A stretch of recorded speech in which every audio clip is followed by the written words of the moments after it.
SY BCom income tax ની અંદર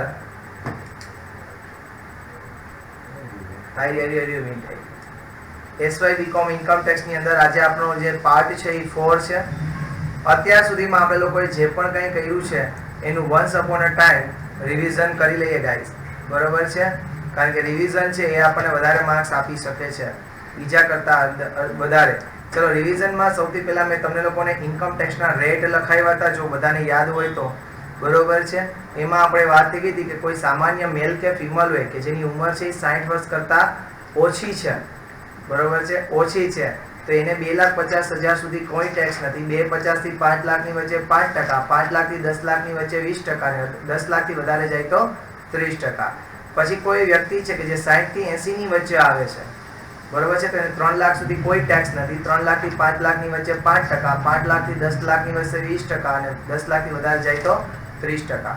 કોઈ સુપર સિનિયર સિટીઝન છે, સુપર સિનિયર એટલે કે જેની ઉંમર છે એ કાં તો 80 વર્ષ અથવા 80 વર્ષથી વધારે છે, બરોબર છે, એને 5 લાખ સુધી કાંઈ ટેક્સ નહીં. 5 લાખથી 10 લાખ સુધી 20 લાખ, બહુ 10 લાખ જાય તો 30% ટેક્સ છે, બરોબર.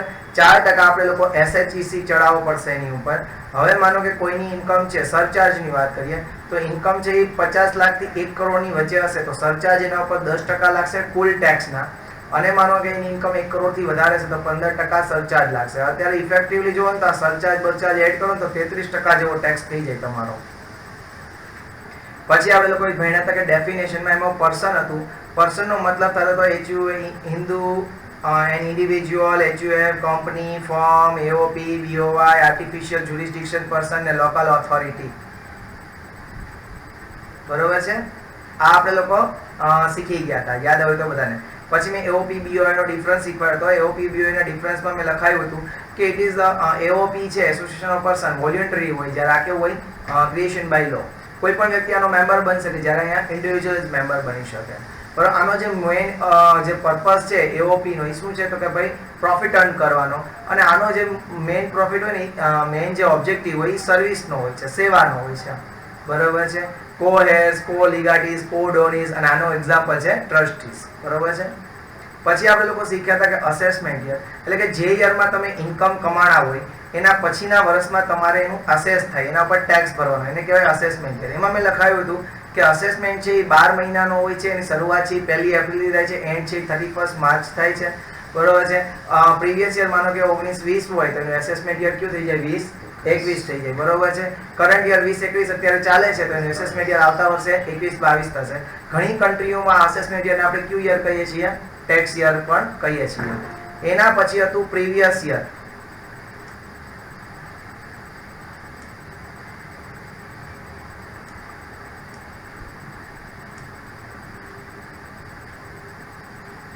ચલો, એના પછી હતું પ્રીવિયસ યર. ડેફિનેશન એવી હતી કે અસેસમેન્ટ યરની પહેલાનું જે તરતનું યર છે, ઇમિડિયેટલી પ્રિસીડિંગ ધ અસેસમેન્ટ યર, એને આપણે કહીએ છીએ પ્રીવિયસ યર.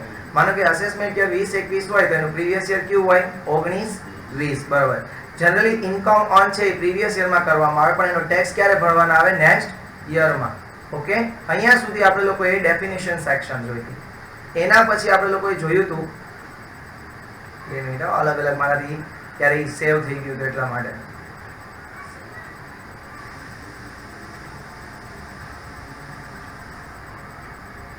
ચલો, ઓકે, એના પછી આપણે લોકોએ જોઈ હતી એક અલગ ડેફિનેશન,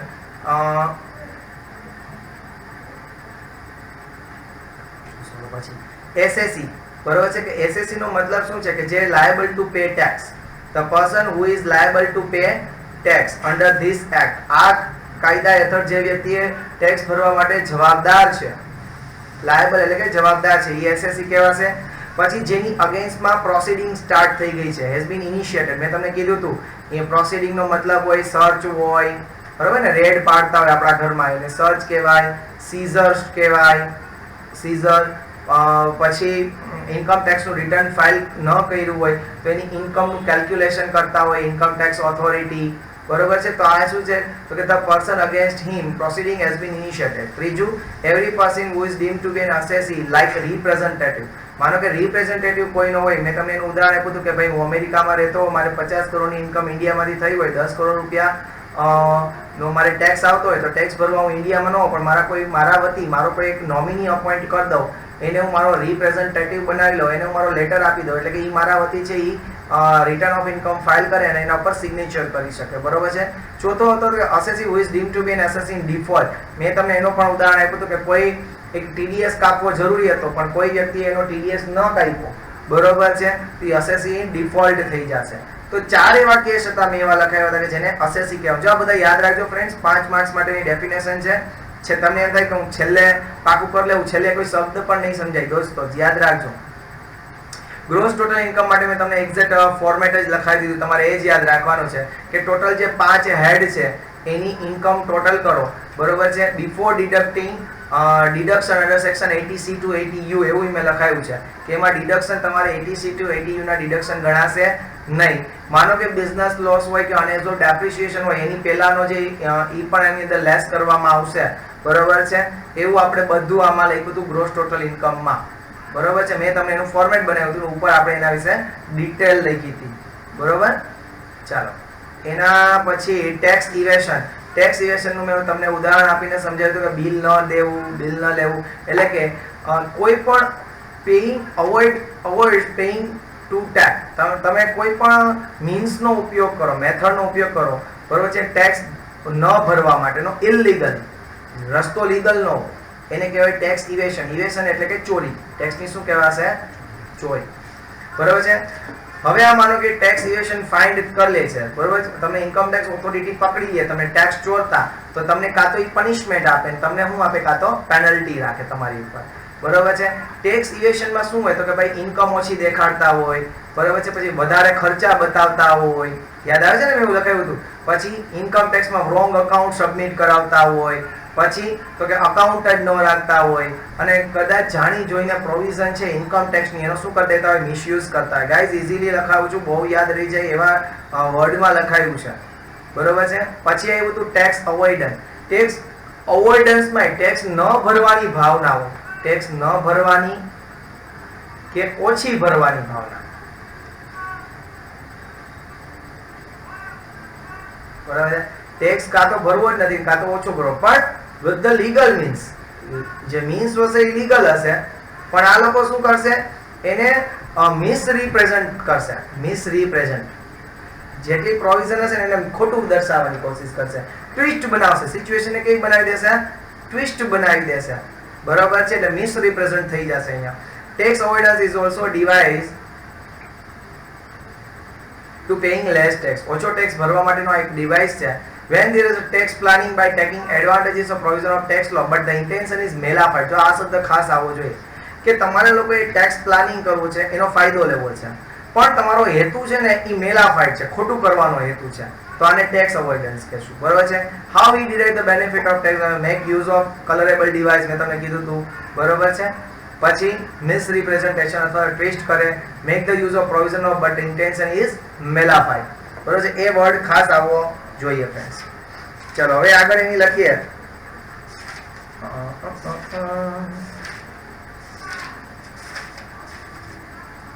હવે એના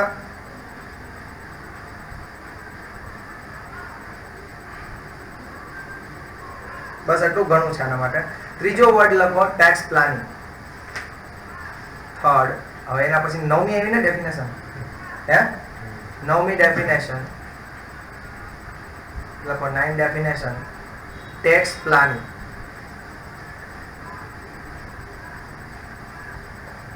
જો દરરોજની ઇન્કમ ટેક્સમાં દરરોજ કરજો, બાકી જો ઉપાધિ થાય અને આપણે દર વર્ષે એવું થાય છે કે આપણા સ્ટુડન્ટ્સ BBA વાળાઓને શીખવાડતા હોય છે, TY SY ના સ્ટુડન્ટ TY BBA વાળાઓને ટેક્સ શીખવાડતા હોય છે.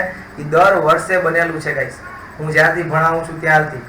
એટલે તમે લોકો વ્યવસ્થિત ધ્યાન આપજો તો તમે BBA વાળાઓને પણ આ ટેક્સ ભણાવી શકશો.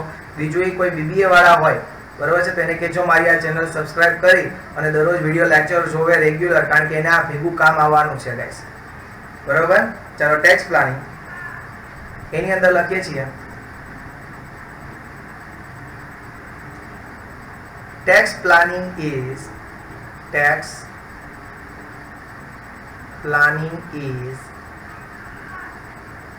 completely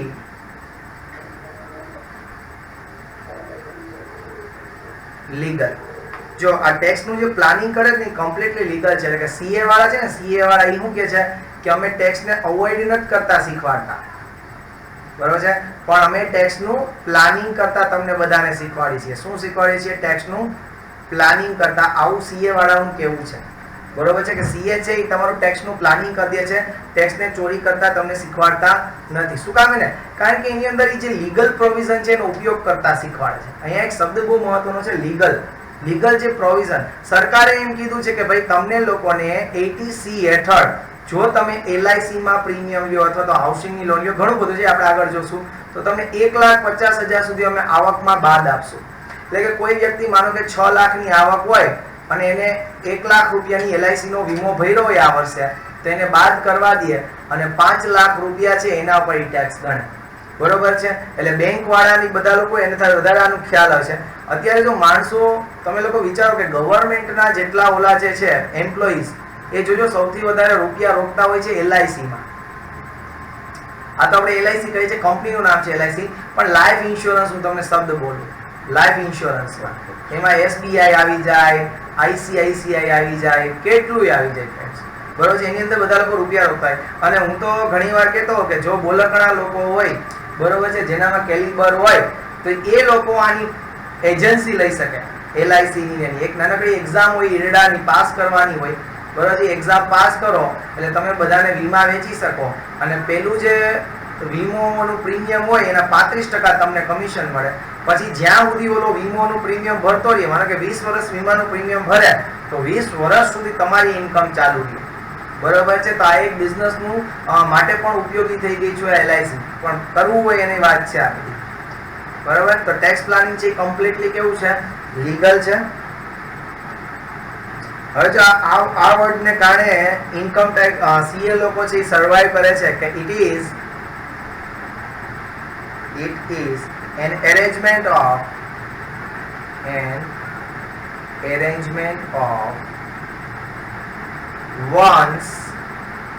one's financial and economic affair. અહીંયા affair નો મતલબ થાય છે વહીવટ. in such a way, એવી રીતના એના ફાઇનાન્શિયલ અને ઇકોનોમિક જે અરેન્જમેન્ટ છે એનો વહીવટ કરવામાં આવે છે કે that advantage is taken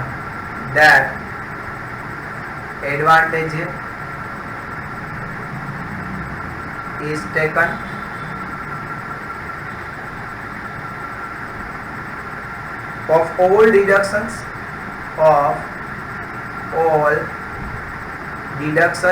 એટલે કે સરકાર છે ને એ જેટલા પણ ડિડક્શન આપ્યા હોય ઇન્કમ ટેક્સ ડિપાર્ટમેન્ટ, એ બધાનો ફાયદો લેવાનો, બરોબર છે. પછી એક્ઝમ્પશન્સ, પછી ઘણી જગ્યાએ એક્ઝમ્પશન્સ આપી હોય, છૂટછાટ આપી હોય. જેમ કે એક્ઝમ્પશનનું એક લેટેસ્ટ ઉદાહરણ દઉં, સેક્શન 10A, આ ઉપર જુઓ, લેટેસ્ટ ઉદાહરણ છે એગ્રીકલ્ચરલ ઇન્કમ, કે ખેડૂત લોકો છે એને એગ્રીકલ્ચરની ઇન્કમ થાય તો એને એના ઉપર ટેક્સ ભરવાનો થતો નથી, તો એક એક્ઝમ્પશન છે.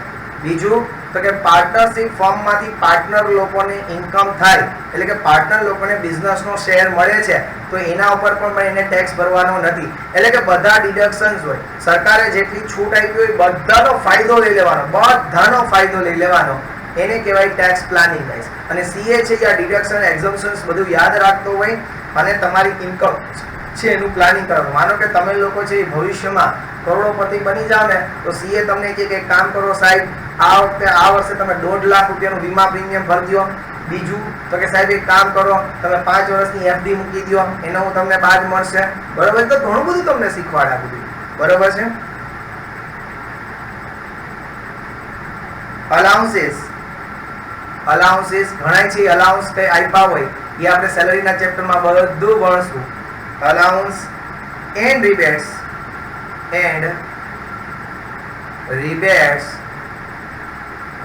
permissible under the Act and reducing and reducing burden. અને આને કારણે તમારું જે બર્ડન છે કેવું થઈ જશે, ઘટી જશે. એટલે કે તમારે લોકોએ ઇટ ઇઝ એન એરેન્જમેન્ટ, આ એક પ્રકારનું એરેન્જમેન્ટ છે ઓફ વન્સ. વન્સ એટલે કે અહીંયા દરેક થાય.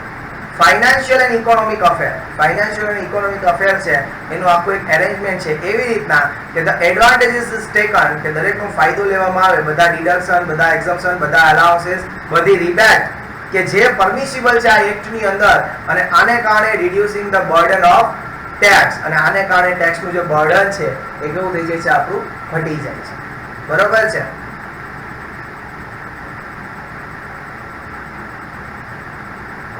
લાઈક હવે આની અંદર હું લખું છું, આની ટેક્સ્ટ બુકમાં એવું કાંઈ નથી આપ્યું, બરોબર છે. હું તમારા માટે exclusively for my students, like deduction allowed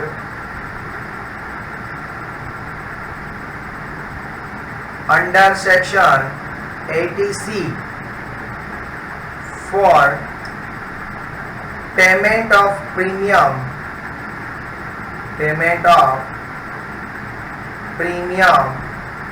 on the life of himself, spouse એટલે વાઇફ કહેવાય, વાઇફ હસબન્ડ માટે વાઇફ ને વાઇફ માટે એનો હસબન્ડ, એનો સ્પાઉસ કહેવાય. બરોબર છે. Children are allowed as deduction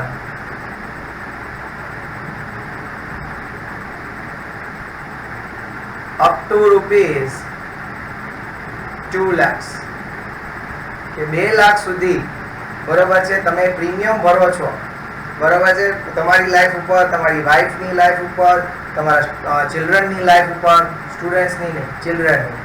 તો એ બધું જે છે એ તમને ડિડક્શન તરીકે બાદ મળે છે. બરોબર છે. ડ્યુ ટુ ધીસ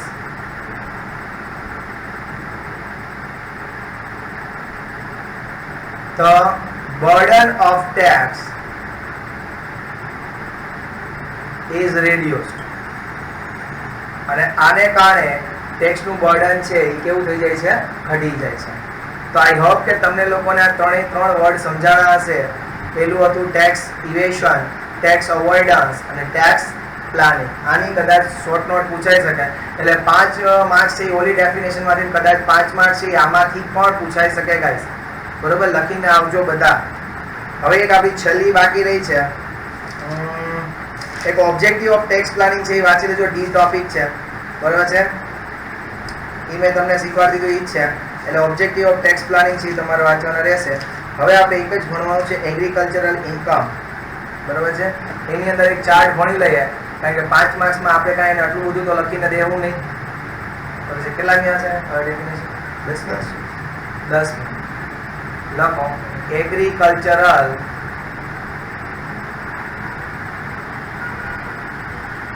ઇન્કમ,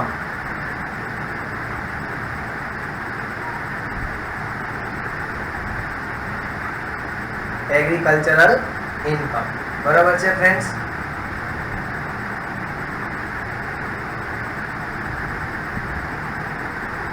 ખ્યાલ આવ્યું? ચલો, એગ્રીકલ્ચરલ ઇન્કમ.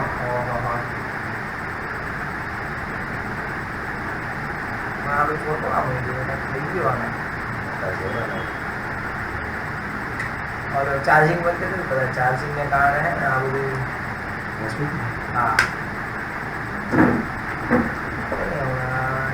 માનવું પડી ગયું હોય.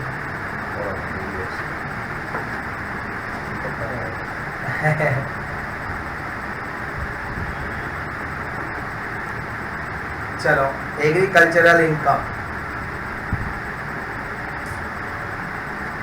હવે એગ્રીકલ્ચરલ ઇન્કમ છે એમાં શેનો સમાવેશ થાય છે? પહેલું, એગ્રીકલ્ચરલ ઇન્કમમાં શું શું આવશે? બરોબર છે કે 3 માટે છે, રેન્ટ ઓર રેવન્યુ. પહેલું છે કાં તો આપણને રેન્ટ ઓર રેવન્યુ મળતી હોય. 3 માટે પ્રોવિઝન છે. Income derive from such land. બીજી, income derived from such land,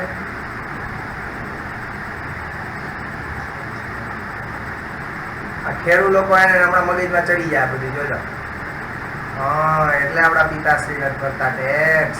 ખબડિયા. Income derive from building, income derived from farm house. ઘણું બધું છે આની અંદર. આમાં તો તમે ધારો એટલું લખી શકો અને એટલી બધી પ્રોવિઝન્સ છે ગાઈસ કે વાત ન પૂછો. બરોબર, પણ આપણે જે કામની છે એટલી જ લખીએ છીએ. જેટલું આપણે 5 માર્ક્સમાં આપણી કેપેસિટી હોય, જેટલું યાદ રહેતું હોય, આપણે એટલું જ લખવાની કોશિશ કરીએ છીએ. ચલો, આના માટેની પહેલી કન્ડિશન રેન્ટ ઓર રેવન્યુ. બરોબર છે. હવે માનો કે તમે જમીન ભાડે આપી દીધી છે, તો તમને એના પર શું મળે? રેન્ટ મળે. તો એની કન્ડિશન છે ઇટ મસ્ટ બી, અથવા તમે એના પર પાક લ્યો છો તો પાકની પણ કન્ડિશન હોય it must be derived from land. એ જમીનમાંથી આવવું જોઈએ. ઈટ નો મતલબ શું થાય? ઇન્કમ. અહીંયા ઈટ નો મતલબ શું છે? ઇન્કમ. કે income must be derived from land. જમીનમાંથી જ આવક થવી જોઈએ. એટલે આનો મતલબ તમે સીધો સમજી ગયા. શું? તો કે આ તમારું ખેતર હોય અને એમાં તમે મૂળા અથવા ટમેટા વાવ્યા હોય અને ટમેટાને બહાર કાઢી અને વેચો, તો that is the agricultural income. પણ આ ટમેટાને બહાર કાઢી અને અહીંયા એક નાનકડી મસ્તીની ફેક્ટરી બનાવી અને ટમેટાને અહીંયા કેચઅપ બનાવી નાખો, કેચઅપમાં કન્વર્ટ કરી નાખો, તો this is not the agricultural income. સમજાણું? બીજું, the land must be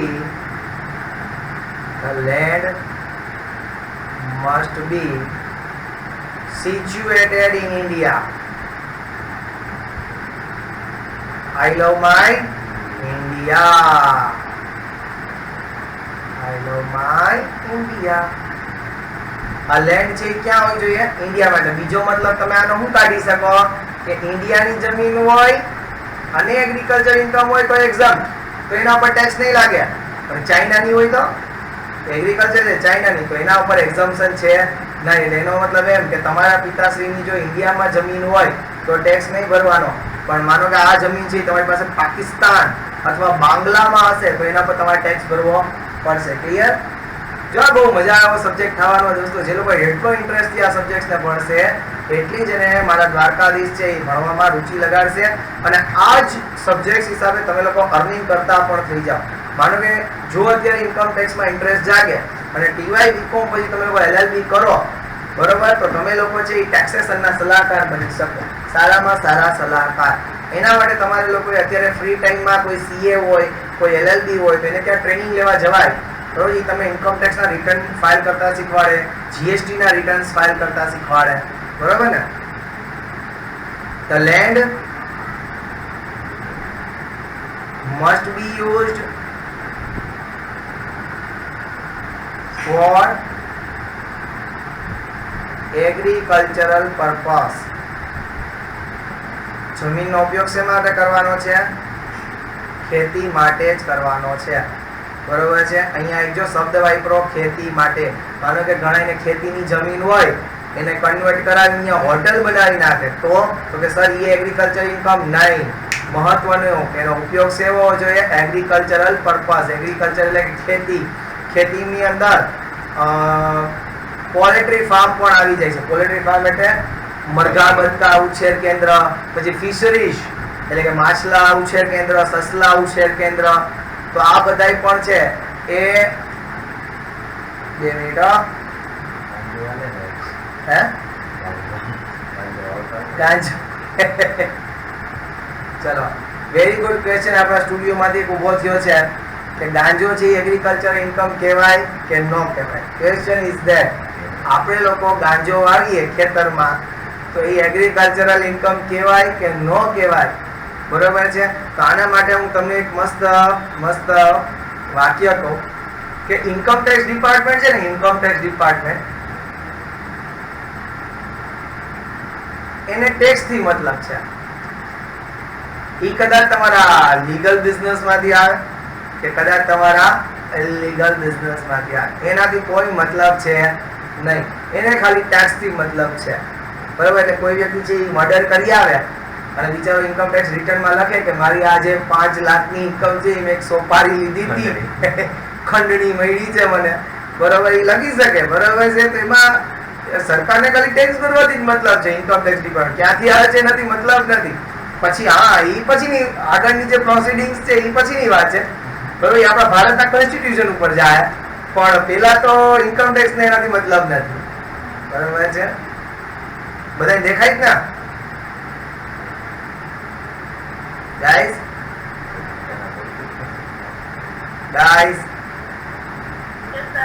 okay, હા સમજી ગયો. બસ એમાં જાજો કઈ લટકા નથી લેવા, સમજી ગયો. ચાલો, તમને આમ બધા મને આમ રસ્તામાં જઈને ઓળખી તો જાઓ કે આ સાહેબ આપણને બિચારો ભણાવતો તો ઇન્કમ ટેક્સ. તો ભલે આ તો હું ભૂલી ગયા, એટલા વર્ષો વીતી ગયા. તો 8 મહિના તો થઈ ગયા ને. તું ન ભૂલ કવિતા, કારણ કે તું મારી બેન છો, એટલે આ બધા લોકોની વાત છે. પાડોશી ભાઈ તું વાત પૂછમાં, પાડોશી ની તો ઘર બંધ કરીને ભાગી ગયા કોરોના થી પીને. ચાલો હવે સાંભળો, income derived from such land.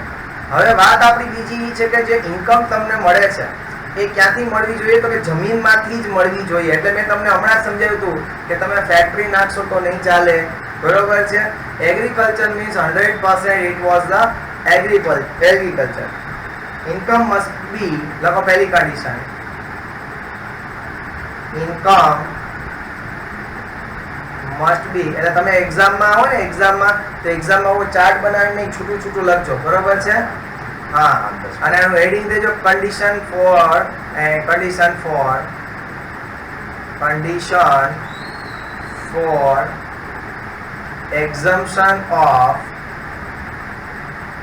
exemption of agricultural income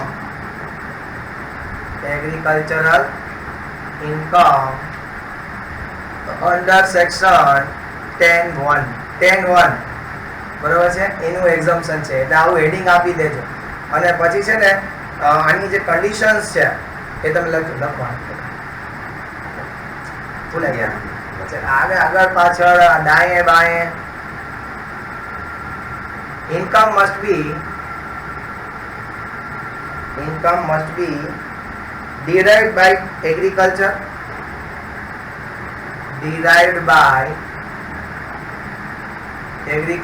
agriculture માંથી જ આવક આવવી જોઈએ. હમણાં જ વાત થઈ ગઈ.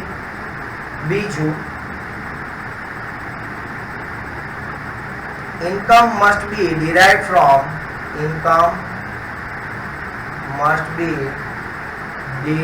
from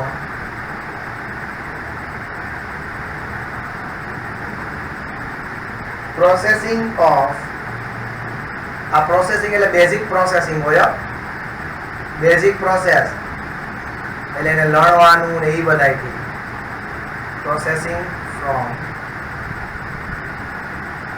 processing of agriculture produce. Agriculture produce હોય એના ઉપર પ્રોસેસ કરવાની, બરોબર છે. પ્રોસેસ એટલે બેઝિક પ્રોસેસ, બરોબર. એને માર્કેટેબલ કરવા જેટલી પ્રોસેસ કરો તો એને બેઝિક કહેવાય, બરોબર. માનો કે ટમેટા હોય તો ટમેટા છે એને તમે પેકિંગ કરી નાખો, બરોબર છે. જબલામાં પેકિંગ કરો અથવા તમે લોકો મોટા મોટા કાર્ટૂનમાં પેકિંગ કરીને વેચો તો એ એગ્રીકલ્ચરલ ઇન્કમ કહેવાય. પણ ટમેટાનો કેચઅપ કાઢી નાખો તો એગ્રીકલ્ચર કહેવાય નહીં. એવા જીતા પોટેટો છે તમે માર્કેટમાં ભરીને વેચો, that is agricultural income.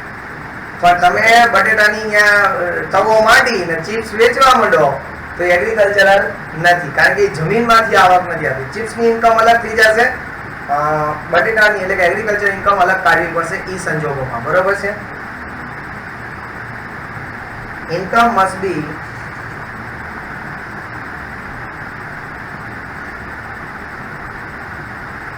derived by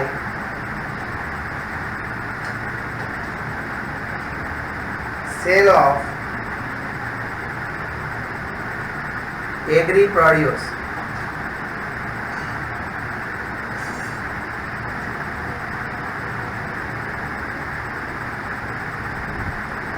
by પહેલું cultivation by the cultivator એટલે કે જે ખેડનાર હોય ઈ,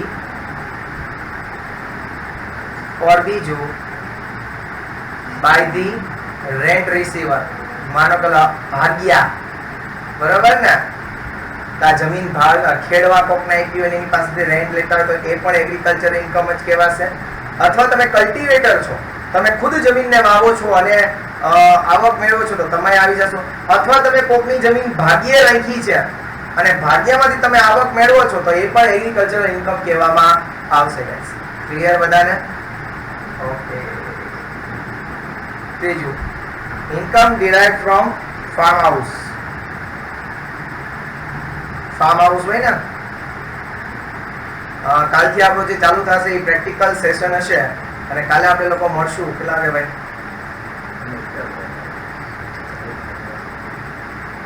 કાલે આપણે લોકો 1 વાગે મળી, 4 વાગે. 4 વાગે વાંધો ને? હા તો સારું. કાલે આપણે મળશું ગાઈસ 4 વાગે. કોઈને પ્રોબ્લેમ ન હોય, મને ખબર છે. You are so sincere guys. તો સન્ડે હોય તો ભલે ને હોય, એમાં આપણે ક્યાં તારે કોલેજે ભણવા આવવાનું જ હે? તો પછી બસ આપણે હવે છે ને કોર્સ પૂરો કરવાથી મતલબ છે. એટલે આપણે લોકોએ ભલે સારું છે આપણે અહીંયા છીએ તો ગમે ત્યારે આપણે મળી શકીએ, બરાબર છે.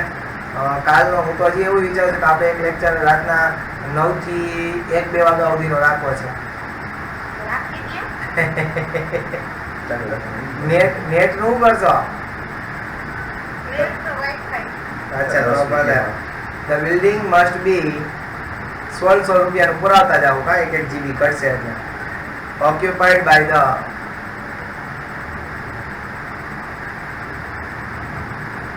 કલ્ટિવેટર. બિલ્ડિંગ છે એ મસ્ટ બી, જો હમણાં શબ્દની બહુ ભાર દેજો, મસ્ટ શબ્દ આપ્યો છે. Must be occupied by the cultivator, એટલે કે ખેડનાર છે એની પાસે આ બિલ્ડિંગ હોવું જ જોઈએ, એટલે એનો માલિક હોવો જોઈએ બિલ્ડિંગનો. તો હોય ને ફાર્મ હાઉસ પડ્યા હોય, ઘણા લોકો ખેતરની વચમાં એક ફાર્મ હાઉસ બનાવે ને, બરોબર છે, એમાં એ માલ સ્ટોર કરતા હોય છે, બરોબર. It must be on the land or in the, it must be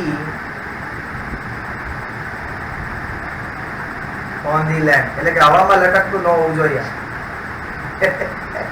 એનો મતલબ એ થાય it must be on the land. આ લોકો કેમ પ્રોવિઝન બનાવી છે?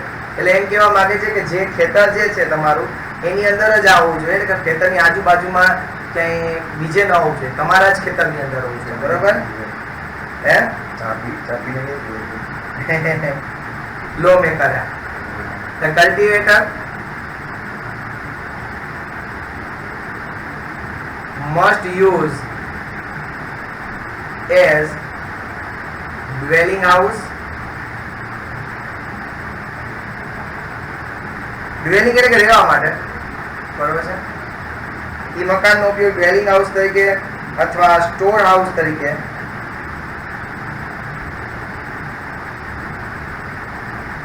ઓર સ્ટોર હાઉસ તરીકે એનો યુઝ કરતો હોય. કાં તો એ રહેવા માટે, ડ્વેલિંગ એટલે કે રહેવા માટે, અને કાં તો એને જે પ્રોડ્યુસ છે, બરોબર છે, એને સ્ટોર કરવા માટે. એનો મતલબ એમ કે એનો ભાડા જ દેવાની એવું ન હોવું જોઈએ, બીજો કોઈ ઈરાદો ન હોવો જોઈએ, બરોબર છે. હા, જો બહુ મહત્વનું, the land must be assessed to land revenue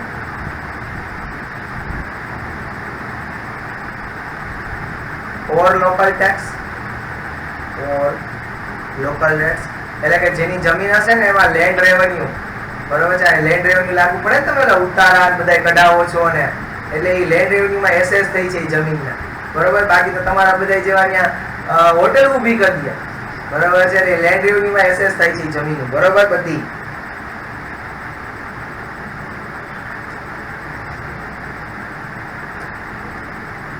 if it is not assessed under land revenue, માનો કે લેન્ડ રેવન્યુ એટલે જનરલી લેન્ડ રેવન્યુ કેમાં હોય, સિટીની જમીન હોય એની અંદર હોય, બરોબર છે. માનો કે લેન્ડ રેવન્યુમાં એસેસ નહીં થાય તો એ ક્યાં હોવી જોઈએ, તો it must B outside the urban area. It must B outside the urban area. Urban area એટલે શહેર. Outside the urban area. Urban area એટલે કે શહેર, એટલે કે શહેરની બહાર હોવું જોઈએ. આઉટસાઇડ એટલે કે બહાર, શહેરની બહાર. એટલે એનો મતલબ શું થયો? It must B in rural area. Rural area. Rural area એટલે કે ગામડું. મને મારું ગામડું બોલાવે છે. ચલો, તો અહીંયા આપણી લોકોની આ પ્રોવિઝન્સ છે એ બધી સમાપ્ત થઈ છે. એટલે કે ડેફિનેશનનો સેક્શન છે it must B over now today, બરોબર છે. હવે આપણે લોકોએ જે ચાલુ કરવાનું છે નેક્સ્ટ ચેપ્ટર છે રેસિડેન્શિયલ સ્ટેટસ. રેસિડેન્શિયલ સ્ટેટસ, અને એ આપણે લોકો સ્ટાર્ટ કરશું કાલે. હવેથી તમને લોકોને ભણવાની સાચી મજા આવશે. એની અંદર તમારે સમજ આવશે રેસિડેન્શિયલ સ્ટેટસમાં, બરોબર છે.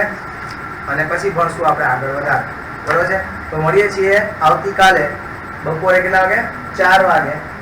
તો ત્યાં સુધી મને રજા આપો ફ્રેન્ડ્સ. જય હિન્દ, જય ભારત, જય દ્વારકાધીશ. અને જે લોકો આ લેક્ચરો મિસ કરી જાય છે, હજી કહું છું કે મારી ચેનલ નારાયણ ક્લાસીસ જુનાગઢ,